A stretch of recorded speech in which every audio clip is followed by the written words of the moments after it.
What's up, guys? It's Eric. This is a test to find out if you have a toxic family.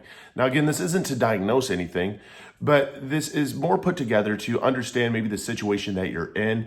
If you are talking with a therapist, to be able to communicate with them some of the things that are going on with your family.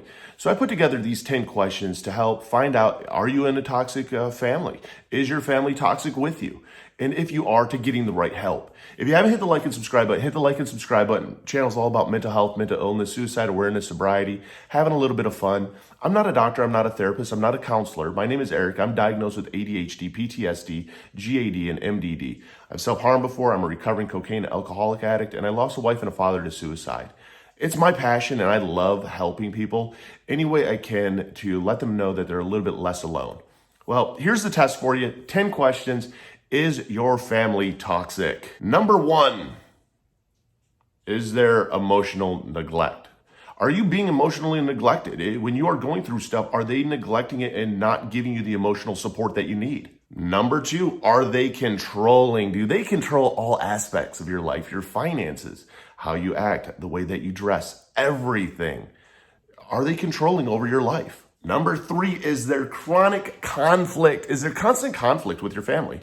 Over just sometimes the smallest things, but it's non-stop conflict. Is there parentification? Number 4. What is parentification? It pretty much means that your parents are absent, and as a kid or as a child, even a young adult, you are left to pretty much raise yourself to be the parent. If you're the one that's actually pretty much playing the parental role, that's parentification. Number 5, is there dominance? Is there a massive amount of dominance over you, dominance over any environment that is out of your control, that you feel that you are just a subject to everything? Number 6, violence. Is there violence? Hitting, physical violence? Is there emotional violence? Is there emotional damage? I mean, violence is a huge one. And if you have violence in your family, it could be a sign of a toxic family. Are you exploited? And what I mean by exploited is, are you exploited? Do your parents pretty much feel that you're their golden ticket? They use your money. They use your time. You're responsible for taking care of them. Are you exploited by your family? Number 8, infantizing. What is infantizing? It pretty much means that you are always treated as a child. No matter what your age is, you can be in your 20s and in your 30s, you're still treated as though you are a young child, that you can't help even yourself. Number 9, do they know the difference between discipline and punishment? Now, the difference between discipline and punishment is when you're disciplining somebody, there is a set sort of punishment, but with a goal of understanding why it happened, what caused it to happen, and how to prevent it from happening again. There's a learning experience with it. When it comes to just straight punishment, there is no goal being achieved of teaching any kind of lesson. Harsh judgment, that's a huge one. Harsh judgment. Number 10, harsh judgment. It happens all the time. Are you coming out to your family about your sexuality? Are you coming out to your family about, maybe something you want to do career-wise, and there is massive amount of judgment and not support? If you answered yes to a majority of these questions, odds are you're living in a toxic family. You're living in a toxic environment. And there are things that you can do to get around it and to work through it. Therapy is one of them. And again, it comes down to, we can't control sometimes the families that we are given.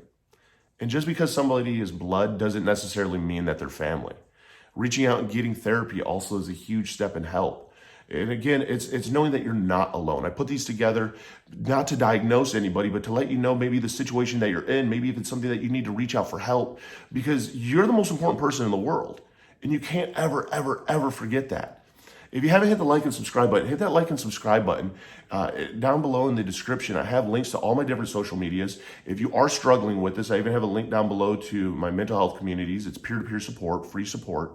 Even have links down below in the description to things on Amazon that I use for anxiety, like fidget cubes, fidget spinners.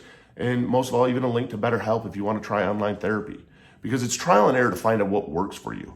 And when you are especially working through a toxic family and even the damage that's done with it, therapy in any aspect, trial and error, find the right therapist, get the right therapy, and start working through it. Because you deserve it. So remember, you matter. And what's going on in your family that's sometimes out of your control. But you're a BAMF. You're a badass motherfucker. You've made it through 100% of your worst days. to make it through to today. And you got this. Hit that like and subscribe button, comment down below. Let's do this together.